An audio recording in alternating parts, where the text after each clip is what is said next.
You are LockedOn Braves POSTCAST, part of LockedOn Sports Atlanta, your team every day.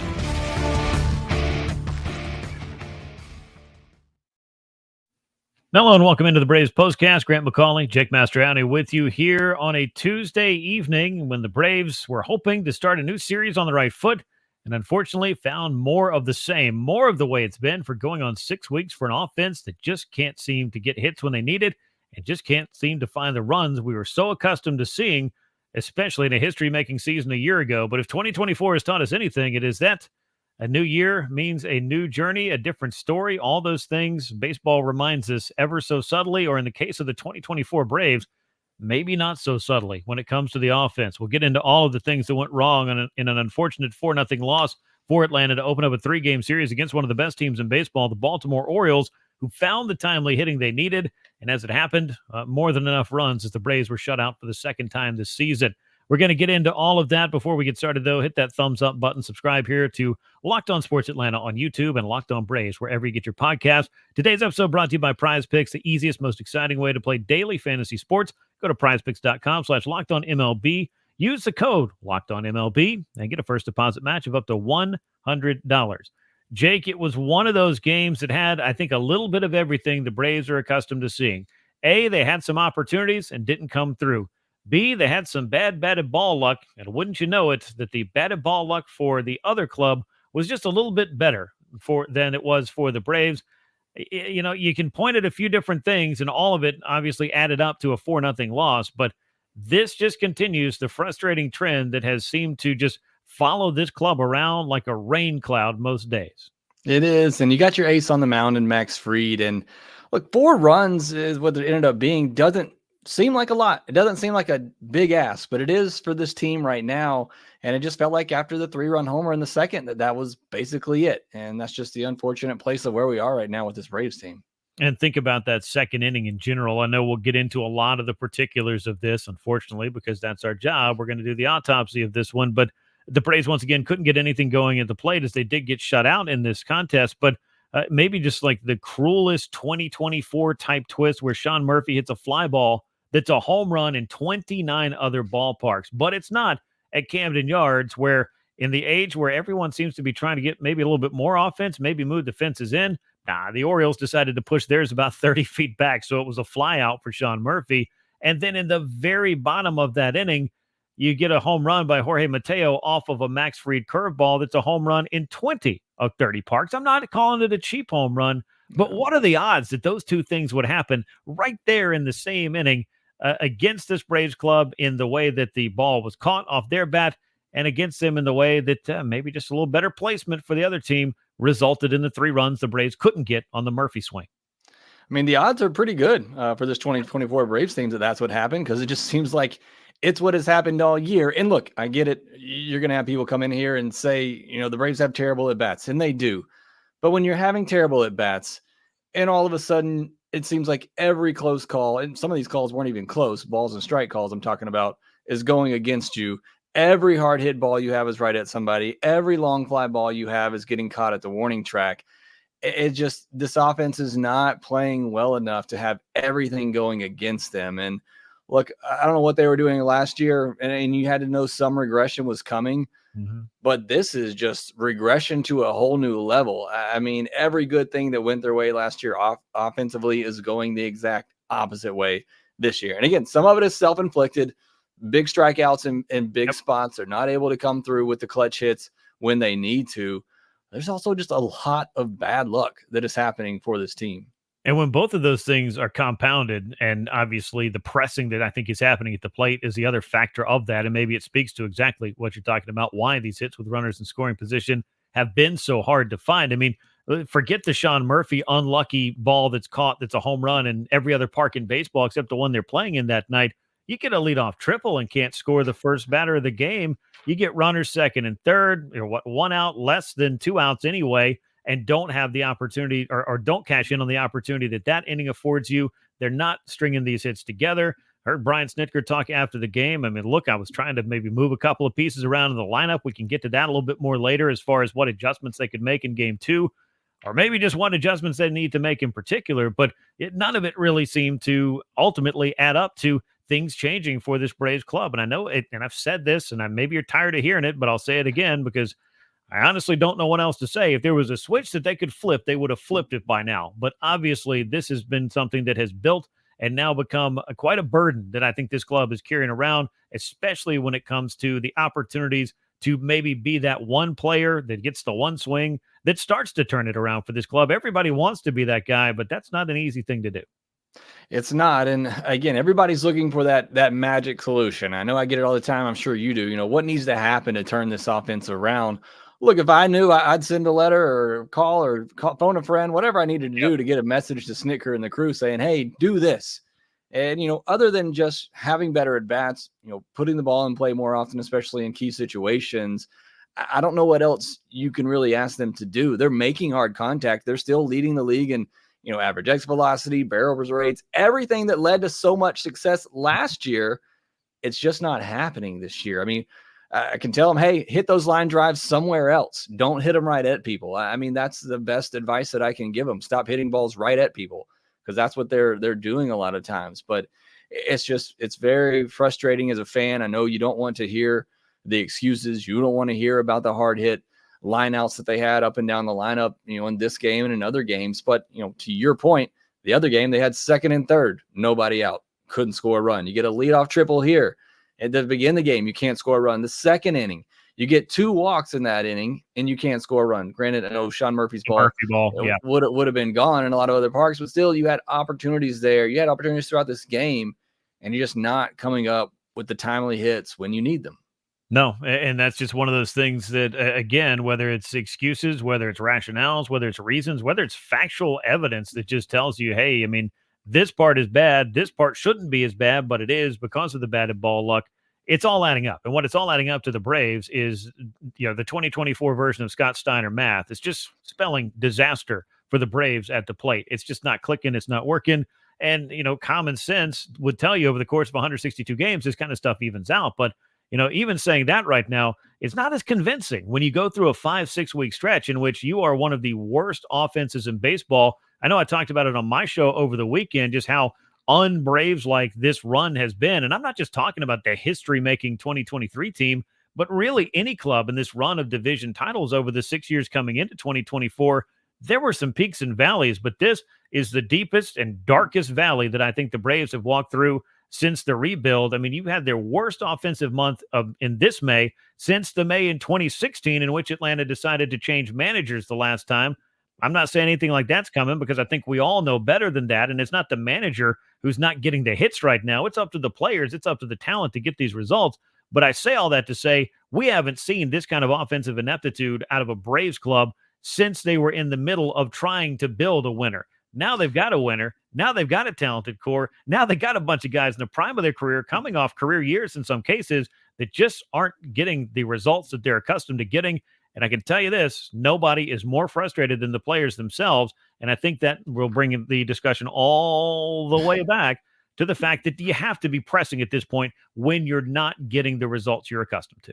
Yeah, it has to be getting to the mental side of things. As laid back, as even keeled as this Brave team has been in the past, and maybe that's not what's needed right now. Maybe they need some urgency. Maybe they need somebody, to light a fire. But either way, it's got to be getting mental to them at this point. They know they're coming up in a clutch situation. I got to come through here. I got to score here. I got to get a hit here. And you can't be thinking about all that while trying to hit, a major league curveball or a 96 mile per hour fastball. You can't have all that in the back of your mind, and it's got to be seeping in there at this point. But you hear people talking about this. I know you're getting the comments too. This Braves team is done. They're terrible. Last year was a fluke, but to your point, they were good players before 2023. It's not like 2023 all of a sudden, they just became good players. Austin Riley has a track record. Matt Olson, Ozzie Albies, all these guys have track records of being good. They didn't just suddenly forget how to play the game. But it's just, again, if you're at this stretch now, we're almost 2 months into this where the offense has been that bad. You can't just solely blame it all on batted ball luck. There's got to be something else in there that they need to adjust. Again, I don't have the answer. If they had it, they would certainly do it. But something definitely has to change. Yeah, I don't have the answer either. So if you tuned in for the answers, we're sorry. Rejoin us tomorrow night. Maybe we'll have them by then. But the answers are not showing up. They're not showing up for the team. They're certainly not going to show up on the show afterwards, unfortunately. But we can commiserate and talk about it and try to at least delve into, what might be going on. And in rare cases, it seems, some encouraging signs that we'll see every once in a while from this club. But this was not one of those nights. And I don't think you need me to tell you that. After a loss in which you get shut out, you go hitless with runners in scoring position, which quite obviously that leads to the fact that you got shut out because you squandered a lot of opportunities. And unfortunately, we're going to have to talk an awful lot about that. We're going to have to talk about Max Fried and what went on for him, which really boiled down to one mistake that he made in the second inning that put the Orioles on top to stay. We will get into all of that. And of course, we'll end up previewing game 2 of the series a little bit later as the Braves postcast continues. Spring is here, and it's out with the old, in with the new, but don't splurge on anything new without getting cash back in return when you use Ibotta. Ibotta is a free app that gives you the most cash back every time you shop, and that is on hundreds of items from groceries to beauty supplies to toys. Jake, I'm going to give you just a moment off there. So make sure that you are beating inflation no matter what you're purchasing. The average Ibotta user earns $256 per year. That could cover the cost of an entire shopping trip, that flight that you've kept your eye on, a fancy dinner that you've been craving, all of those things. Other apps give you points that don't amount to much, but with Ibotta, you just add your offers in the app, upload your receipt, and you get real cash that you can use and cash out to your bank account, PayPal, or gift cards. Join the over 50 million users and earn cash back every time you shop from over 2,700 brands and retailers. Right now, Ibotta is offering our listeners $5 for just trying the Ibotta app. Use the code LockedOnMLB when you register. Go to the App Store or Google Play, download the free Ibotta app, and start earning cash back. Use the code LockedOnMLB to do it. That's Ibotta, IBOTTA, in the Google Play or App Store, and that code again is LockedOnMLB. Prize Picks is America's #1 fantasy sports app with more than 3 million members. It's the easiest and most exciting way to get in on the action while you watch your favorite sports and players. Baseball season in full swing. Don't miss your chance to add your favorite players from the diamond to your Prize Picks entries. Whether it's strikeouts, RBIs, first inning runs, take your pick of more or less, add them to your Prize Picks entry today. Download the app today. Use the code LockedOnMLB for a first deposit match of up to $100. That code again is LockedOnMLB in the Prize Picks app. We're going to have to start tag teaming those if it keeps up that way. But let's tag team the box score here in segment 2, even though it's not a lot to dig into for the Braves. It's going to amount to a whole lot of fun. Unfortunately, Braves have lost 4 games in a row, so they go from being 10 games over 500 to just 6 games over in their latest slide. Shutout on 5 hits and 1 error for Atlanta. The Orioles improved to 44-22.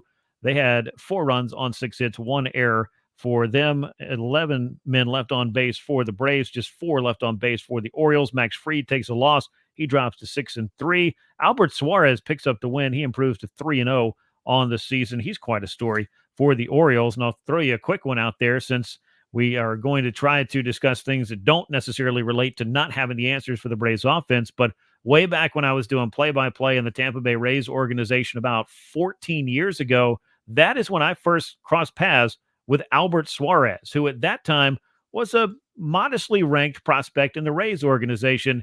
He's gone halfway around the world more than a few times in order to keep his career going. So when I saw him pop up on the Orioles roster this year, I thought, wow, Albert Suarez back in the big leagues. And as it happens, 5 1/3 shutout innings against the Braves offense, 5 innings of 4-run ball against Max Fried as well.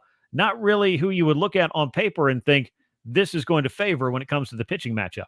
No, you wouldn't think that, but he's certainly had a great year coming back for the Orioles, and those are great stories in baseball to see that. And props to you for aging yourself and Albert Suarez there. I'm aging every time we watch one of these games. But yeah, it's been, I love these stories in baseball, guys that, keep grinding. They go play in foreign leagues and then come back and have some success. Merrill Kelly, I know, is another one with the Diamondbacks as well. So that's always good stories. These guys that just keep grinding and eventually get a chance and figure it out. Merrill Kelly and Albert Suarez, teammates in the minor leagues for the Tampa Bay Rays. On top of those guys know how to scout over there. I don't know. Yeah, they had the right guy calling their A-ball games, I guess. But, looking at this box score, we can't be surprised to see 2 hits for the Braves DH Marcell Ozuna. He also walks, so on base 3 of his 4 trips to the plate. Michael Harris II led off the game with a triple left-handed there. He also drew a walk later in the game. Matt Olson was 1 for 3 with a walk as well. Orlando Arcia, 1 for 3 with a walk. I guess if you got a hit, you got a walk. That's the promotion that they were running apparently tonight up in Baltimore. But in all seriousness, the big swing from Sean Murphy didn't net the Braves any runs, and they weren't able to cash in on many of their other opportunities. Second time the Braves have been shut out this year. The 11th time they have scored 1 run or less already this year. The 18th time, and again, that's in 64 games that they have scored 2 runs or less, Jake. So about a third of the time at this point, or pushing it, the Braves have been unable to score more than 2 runs. Again, just not a thing you thought you'd be saying about this Atlanta offense. But if you've watched the last 5 or 6 weeks, you're kind of starting to wonder when this thing is going to turn around. Who's going to help them turn it around? Brian Snitker moved around a few pieces in this lineup, but it didn't really amount to much in this line score on this night. And it didn't make too much sense to me. At least, why put your best hitter down 5th in the order? The one guy that's been hitting for you all year long, and you move him down to 5th in the order. I'm applaud him for trying something different and shaking things up a little bit. But I didn't understand moving Ozuna down, the one guy that's been there for you all year. And it comes back to possibly bite you in that first inning, because you get Austin Riley up there. And look, I'm an Austin Riley believer. He's going to turn things around. I truly believe that. But it's a struggle for him right now. Over 4 with 3 strikeouts tonight. If Ozuna's in that spot, maybe you get an early run there. Maybe it doesn't matter in the grand scheme of things. But again, I don't understand moving your best hitter down to 5th in the order. I didn't really get that. Fine with moving, Michael and Ozzy up there at the top. I understand that, but maybe just flip-flopping Ozuna and Riley in the lineup, I think makes a little bit more sense. But, just Snicker, I'm not blaming him, certainly. And I know there's people out there that are ready to get rid of him. It seems like it doesn't matter where he puts these guys in the lineup. You put Arcia 6th or you put him 9th. He seems to always come up in the big situations. It's just, you can't win for lose. But again, applaud him for trying something different and shaking things up, but I want my best hitter batting in the first inning. Yeah, and he said, I may switch this thing around again tomorrow. So, we'll see. And at this point, I don't know if there's ever a good time for it. It's kind of tongue-in-cheek, but have they reached the point in the season where you just draw the names out of a hat and see what happens? Just play the hot hand. At this point, I know he likes to run the same guys out there every day, but Kelnick's giving you good at bats. Yes. At least, give him some more opportunities up in the lineup. Yeah, and that's one thing that as you look at his last couple of weeks, he's one of the very few bright spots. And I wrote about that earlier this week as well. Why not ride the hot hand a little bit and see if he is ready for an expanded role? He's already getting those everyday at bats. And you look at Jared Kelnick today, 0 for 2 with a walk. That's not really going to change too much about the outcome of the game, but who knows how it would play out if you gave him a run up there while he is seeing the ball well and hitting well. And, try him out in that leadoff spot. See what happens. The worst that could happen is you stop doing the same thing again, which if I know anything about the definition of insanity, it's doing the same thing over and over again and expecting different results. However, you also have to kind of look at it and say, eventually these guys have got to play up to their abilities because it's certainly still in there. Max Fried in this game, 5 innings pitched, 6 hits, 4 earned runs. He gave up the big 3-run homer, couple of walks and 3 strikeouts. A really weird outing to come on the heels of his career-high 13 strikeout game, a game with a whole bunch of swing and miss last time out. Obviously not quite enough this time around, though I didn't think Max Fried was necessarily bad in this game. He just hung one curveball. He did. He left one up to Mateo there and hit it out. And it's like we've been talking about with these starting pitchers, the margin of error is so thin. At that point, with the way the offense is going, that just kind of felt like game. And I'm sure to Max Fried, he felt like he had given up the game right there because he knows how bad the offense has been here lately. But, good for him. He settled down after that and still put up some zeros and worked deeper into the game. Again, this isn't on Max Fried. It certainly wasn't his best start, but again, it's 4 runs we're talking about that the pitching gave up. That shouldn't be a game that is just completely out of reach for the Braves, but that's just kind of where we are at this point. Good job by Pierce Johnson, Dylan Lee, and Ray Kerr to put up some zeros as well to try to give the offense a chance to come back in this one, but just proved to be too much for the Braves offense. Yeah, the runners in scoring position issues continued. 0 for 9 in that spot, 11 men left on base. Ozuna with 2 hits, 4 hits for the rest of the squad. It seems like with runners on, less than 2 outs, leadoff man in scoring position, just nothing is working for this club. And those at-bats in the first inning, I think, were kind of a microcosm of you get a leadoff triple, then it's just a weak ground ball, a punch out, and a pop-up. And the next thing you know, not even a productive out, not a sac fly, not putting the ball in play and forcing the defense to do something where they concede that run. I know the infield had come in for Ozzie, but either way, the whole thing has just not worked from the traditional manufacturer run. A triple should more times than not net you a run, especially of the leadoff variety. But on this day, it was just one of the many things that did not go right for this club. And it may be, beating a dead horse or whatnot, but the Sean Murphy ball that gets caught that's a home run in 29 other parks, to quote Tommy Callahan, could have done without that. It's just that's the way that things have been going for this Braves club of late.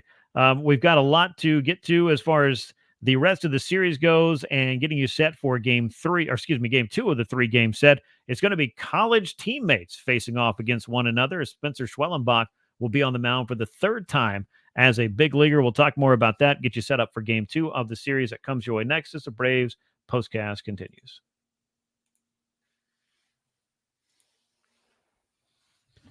It's winner take all time in the NBA and the NHL, and FanDuel is giving you a shot to bring home a big win of your own, as right now new customers get $150 in bonus bets with any winning $5 bet. That's $150 to spend on spreads, money lines, player props, and more. Visit FanDuel.com/lockedon. Make every playoff shot count. FanDuel is America's #1 sportsbook.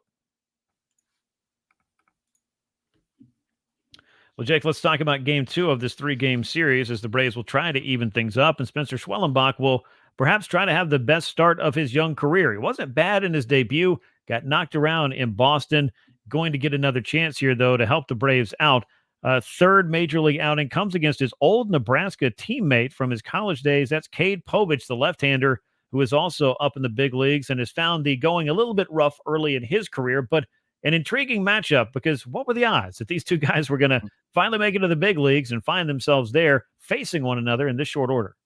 Yeah, that's pretty interesting. Is for Schwellenbach, the stuff's good. We know the stuff's good. You can look at all the metrics, the pitches he has. They're really good pitches.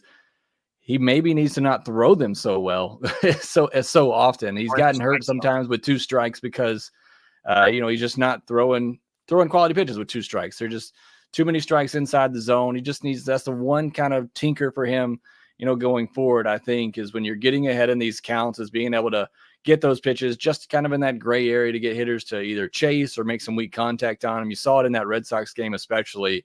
He'd get ahead and then he'd throw too good of a 2-strike pitch while he's ahead in the count. But certainly the stuff is really good for him. He's going to have some good games coming up. Hopefully he has one on Wednesday. And yeah, going up against Povich, who he struggled with command. It's been much better in AAA this year, but in his first start at the big league level, walked 4 batters. So if this Braves team can be patient, have some good at bats, take some walks, couple that with some hits here or there, got a chance to get some runs against the young pitcher. But should be an interesting battle between 2 young pitchers. And hopefully, like I said, Schwellenbach can kind of get on a run here and take the spot. Braves are still looking for somebody in that 5th spot to really, just grab it and take hold of it.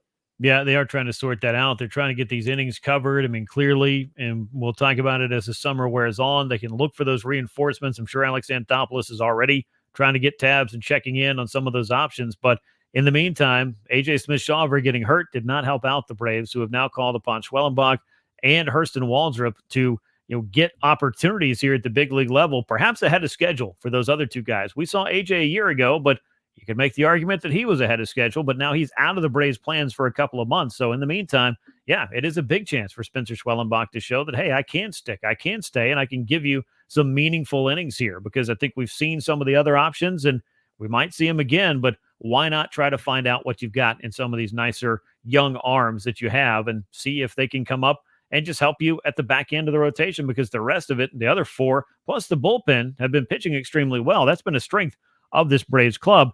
Baltimore's on a 5-game winning streak right now. The Braves' 4-game losing streak, its longest once again since 2017. It's happened a handful of times, but it's crazy to say that the Braves in the last 7 years haven't had a losing streak longer than 4 games. They've gone an entire regular season without getting swept as well. That happened in 2022. We've seen these kind of things not really play out in their favor here on the 2024 version, but it does speak to the remarkable consistency of this club to avoid long losing streaks. But with the way that they've been hitting over the past 5 or 6 weeks, a long losing streak has kind of felt inevitable of late. Unfortunately, even when the other team isn't blowing you out and is only grabbing a couple of runs early, they're just finding themselves behind and unable to answer way more times than not here over the past, nearly month and a half. Yeah, it's been almost going on 2 months now that we've seen it with this offense. I circle back to the April 20th date is where it all started for me. Some say April 26th. Either way, it's been a while for this Braves offense that it's a lack of offense, a lack of hitting. And, you really want to see it, especially for Schwellenbach. You get a leadoff triple score this time. Score some early runs. I mean, give Schwellenbach some run support here and let him kind of ease into things. And the thing about Baltimore, they've set their best player on Tuesday as well, and Gunnar Henderson. Right. So you're likely going to have him back in the lineup on Wednesday. It's going to be a really tough challenge for Spencer Schwellenbach for sure. But for me, it all, especially in these starts that you're getting from these young kids and Schwellenbach and Waldrop, I'm really looking for the offense. And I know we've all been looking for the offense, Yes. but get some of those early runs, try to let some of these young pitchers ease into things and not feel like they have to be so perfect. A sense I could feel that with Waldrop the other night, where he was just trying to be so perfect with every pitch, because he even having a 2-run lead he was pitching with, and it feels like you got to be perfect with every pitch. You can't give up that crooked number because this offense just isn't able to overcome it. So, just please, I'm begging, I'm pleading at this point, whatever we have to do, get these guys some early runs, get them a good lead, put a crooked number up there, and let these young kids kind of ease into their start. Feel comfortable if they give up a solo home run or a run here or there, that, they haven't just given the game away. Yeah, and I would say, at least from where I was sitting, that the Waldrop nerves, if any, were more involved with the first major league start than being particularly worried about an offense that you may have seen, online or in the paper, and know that they're struggling a little bit, but not necessarily have personalized it as of yet. And hopefully Spencer Schwellenbach hasn't either. And really, to be honest with you, all of these Braves pitchers, I know they want to do their part, but their part is run prevention. They can't do anything about the runs being scored. So, concentrate on your job and do it well, is what the Braves pitching staff has by and large done all season long. They just got to figure out a way at the plate to get themselves back on track. Game 2 of this 3-game series happening on Wednesday at Camden Yards, 6:35 p.m. Eastern time is the first pitch. Right-hander Spencer Schwellenbach's 0-1 with an 8.38 ERA, while Cade Povich, his old college teammate, the lefty, 0-1, 10.13 ERA. I'm going to imagine the Braves will put Ozzie Albies in the leadoff spot, especially with a lefty on the mound. A couple of other changes here or there. We'll see what Brian Snitker decides to do, but I would think, at least for the meantime, until something really starts to click, maybe move around a couple or 3 pieces per night and figure out if somebody just happens to click in one of those different spots, which feels like the most happenstance answer for the longest lull that we've seen offensively by a Braves club in going on a decade. Yeah, but it's kind of where we are at this point. It's kind of what I talked about on the podcast the other day. Try something. I mean, I get it. I know Snitker likes to try to let everybody know where you're going to be every night, and you just roll it out. But it's worked. Yeah, and it has, but it hasn't for the last 2 months. So try something at this point. Play the hot hand like we talked about. And look, there's not a lot of good options. There's not a lot of hot hands, but the very few that you do have, move them up, change things around, see if you can get some guys going. I mean, what else can you lose at this point? We feel like we've hit rock bottom. There's nowhere really else to go.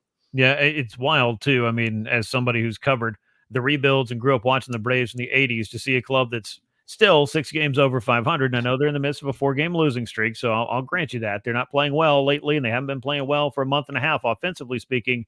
But if this is quote-unquote rock bottom, we have reached an entirely different level of first world problems when it comes to, the favorite sports team as far as baseball in the Atlanta area is concerned, or the greater part of the United States, as they are a rather popular team. But you'd like to see him get on track, and getting on track against a young pitcher who's already been roughed up once.